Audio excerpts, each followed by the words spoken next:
तो स्वागत करता हूं एक बार फिर से आपके अपने YouTube चैनल पर। दोस्तों काफ़ी इंपॉर्टेंट वीडियो है। आपने एक वीडियो देखी होगी दोस्तों, मैं आपको बता भी दूं, और ये हमारा YouTube चैनल है दोस्तों। और आपने वीडियो देखी होगी शिक्षा विभाग ग्रुप डी भर्ती रिजल्ट से संबंधित, जिसमें दोस्तों शिक्षा विभाग के निदेशक साहब ने कहा है, मैं इस वीडियो की बात कर रहा हूँ दोस्तों। अगर जिस भाई ने नहीं देखी तो ये वाली वीडियो जरूर देखिएगा। इसमें डॉक्टर मुकुल कुमार सती हैं, निदेशक हैं माध्यमिक शिक्षा विभाग के, जिन्होंने दोस्तों 3 से 4 पॉइंट रखे थे और उन पर हमने बहुत अच्छे से दोस्तों डिस्कस किया। आइए दोस्तों, जब दोस्तों उनसे सवाल पूछा गया तो सबसे पहला सवाल ये था कि इसके मानक क्या हैं, क्या हायर एजुकेशन क्वालिफिकेशन वालों को मान्यता मिलेगी। तो उनका कहना था हाँ यस, किसी का भी फॉर्म ऐसे रिजेक्ट नहीं होगा, यानी कि सभी लोगों का फॉर्म के बारे में होगा। दूसरा उन्होंने पूछा था कि भाई मानक क्या है, तो उन्होंने कहा था कि इसके लिए एक जियो हो रखा, पूरी वीडियो देखिएगा, इसके लिए जियो हो रखा है और जियो में जिस प्रकार से मानक हैं उसी प्रकार के आधार पर चयन होगा। नंबर 2। तीसरा उन्होंने एक बात कही थी, ध्यान से समझिएगा, यही इसीलिए मैंने वीडियो बनाई है। और दोस्तों मैंने एक चीज़ देखी है, आप बुरा मानिएगा चाहे अच्छा मानिएगा, मैं दिल निकाल के भी रख दूंगा ना, या कितनी भी मेहनत कर लूँ आप लोगों के लिए, लेकिन आप लोग सपोर्ट नहीं करते। दिल से बोल रहा हूँ, आप लोगों के लिए अगर मैं वीडियो बना रहा हूँ तो सीधी सी बात है, ये सिर्फ और सिर्फ आप लोगों के लिए ही बन रही है, ताकि आप लोगों को सही जानकारी मिल सके, ठीक है ना। कोई व्यूज़ के लिए नहीं हो रहा है दोस्तों, कोई बहुत अर्निंग नहीं होती, हमारी ना के बराबर अर्निंग होती है। तो दिल से कंजूसी करना छोड़ दीजिए और दिल से थोड़ा सपोर्ट कीजिए। एक शब्द बोला था उन्होंने, रेंडमाइजेशन, ये क्या है और किस आधार पर ये काम करता है और क्या है दोस्तों, यही मानक रहने वाले हैं। तो आइए दोस्तों मैं वीडियो स्टार्ट कर रहा हूँ और दिल से वीडियो को शेयर करना इस बार, ठीक है। यहाँ पर देखिए दोस्तों, इस भर्ती में हम दिल और जान से लग रहे हैं आप लोगों के साथ, ना कोई इसमें कुछ गलत होगा, अगर होगा तो कंधे से कंधा मिलाकर खड़े हैं।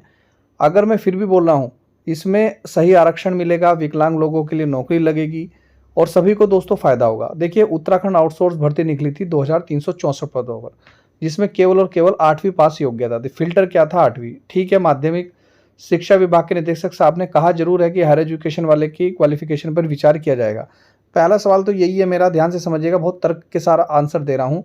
जब उन्होंने कहा कि सभी के एप्लीकेशन फॉर्म पर विचार किया जाएगा, तो भाई जब सबके एप्लीकेशन फॉर्म पर विचार किया जाएगा तो फिर आपने योग्यता 8वीं क्यों रखी? फिर 10वीं रखते, 12वीं रखते, सभी को मौका देते।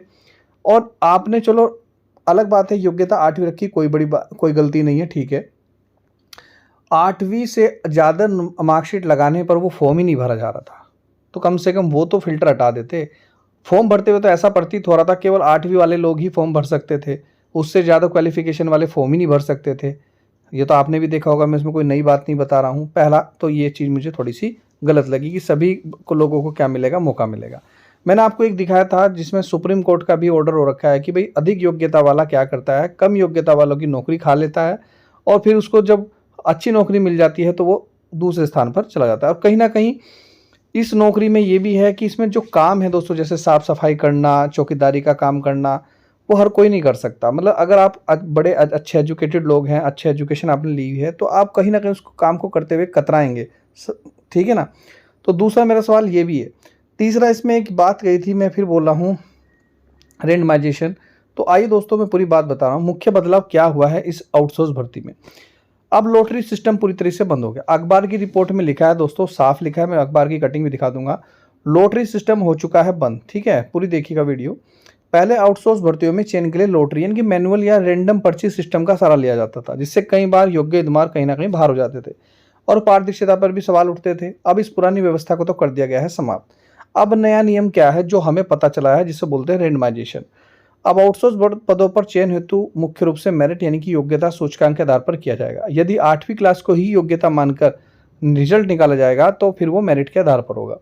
अब विभिन्न मानकों से बनेगी मेरिट, किस आधार पर? उम्मीदवार के अंक यानी कि कार्य अनुभव, विशिष्ट अर्हता स्पेशल कोई क्वालिफिकेशन है, जेंडर यानी कि लिंग, महिलाओं के पद पर महिलाओं जाएंगी, पुरुषों के पद पर पुरुष जाएंगे, और स्थायी निवास को आधार बनाया गया है। खासकर मैं स्थायी निवास की बात करूं, यदि पद जनपद, नगर निगम, नगर पालिका, ग्राम पंचायत स्तर का है तो स्थानीय यानी कि स्थायी निवासी को चयन में प्राथमिकता देने का विकल्प विभाग के पास होगा।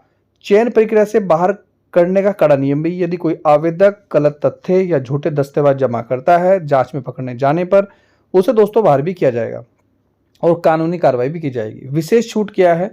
पुराना चतुर्थ श्रेणी ग्रुप डी यानी कि सफाई कर्मचारी और सफाई कर्मचारी जैसे पदों के लिए बहुत उच्च शैक्षिक योग्यता मेरिट की आवश्यकता महसूस नहीं होती, वहां विभाग चाहे तो पुरानी व्यवस्था का विकल्प भी चयन कर सकता है।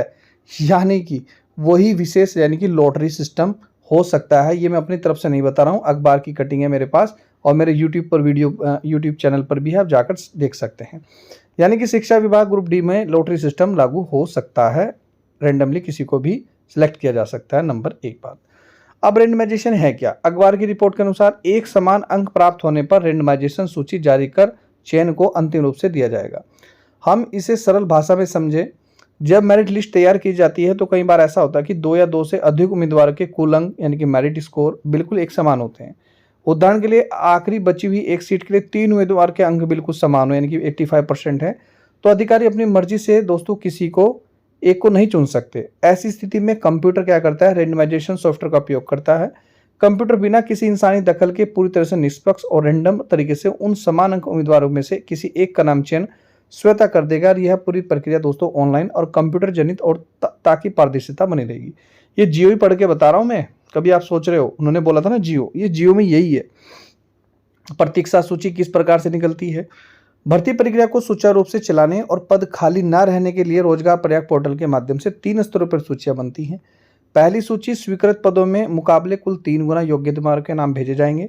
दूसरी सूची यदि पहले से चयन नहीं होता, जो कि बिल्कुल भी ऐसा पॉसिबल नहीं है, तो 5 गुना, और यदि 5 गुना से भी नहीं होता फिर 10 गुना सूची बुलाई जाएगी। यानी कि एक बात तो मैं आपको क्लियर कर दूं दोस्तों, ये तो कटेगी नहीं बात। यहाँ पर लिख रखा है पहली सूची में 3 गुना, यानी कि अगर 2364 पद हैं तो इसको 3 से मल्टीप्लाई कर लीजिए, 3 गुना तो बच्चे दोस्तों कहीं ना कहीं बुलाए जाएंगे ही जाएंगे। ठीक है, अब मैं आपको एक चीज़ और बता दूं, मामला फिर वही जो का त्यों रहा।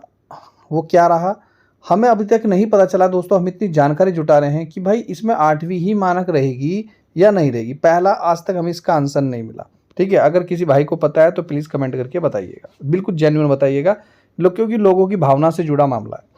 दूसरा, यदि इसमें हायर एजुकेशन क्वालिफिकेशन लोग फॉर्म भर रहे थे और उनको इसमें नौकरी भी मिलेगी, तो भाई तो फिर आपने 8वीं क्लास की मार्कशीट को इसमें फिल्टर के रूप में क्यों रखा? मतलब 8वीं से अधिक मार्कशीट लगाने वाले को ये फॉर्म ही नहीं भर पा रहा था, सॉफ्टवेयर आपका कुछ ऐसा हो रहा था। ठीक है ना, तो दूसरा ये है। तीसरा इसमें ये है कि ये रिजल्ट कब आएगा दोस्तों? जो हमें जानकारी मिली है और बिल्कुल जेन्युइन जानकारी मिली है, जुलाई में ये रिजल्ट आपका आ जाएगा। कोई अक्टूबर नवंबर बोल रहा है, बहुत सारे यूट्यूबर हैं, अलग अलग सबका वो अपना ओपिनियन है, लेकिन जो हमें जानकारी मिली है वो है जुलाई। जुलाई में ये रिजल्ट आपका आ जाएगा और जुलाई में ही आपकी ज्वाइनिंग हो जाएगी। सैलरी इसमें हमें जो जानकारी मिली है 20,000 हो सकती है, पूरी जानकारी है और बहुत जल्दी मैं इसमें आपको दिखाने वाला हूँ तथ्यों के आधार पर। तो ये थी दोस्तों जानकारी, फिलहाल जो हमें जानकारी मिली हमने वीडियो बनाई है। बाकी दोस्तों अगर इसमें कोई भी गलत जानकारी लगती है, आपको लगता है कि यार इसमें ऐसा नहीं सर ऐसा है, तो बिल्कुल कमेंट करिएगा। जेन्युइन ये संभावनाओं पर आधारित है और एक बार की जो रिपोर्ट है उस पर के आधार पर हमने बनाई है। ठीक है, तो यह महत्वपूर्ण जानकारी। मिलता हूँ नेक्स्ट वीडियो में। वीडियो देखने दोस्तों धन्यवाद। जय हिंद, जय उत्तराखंड।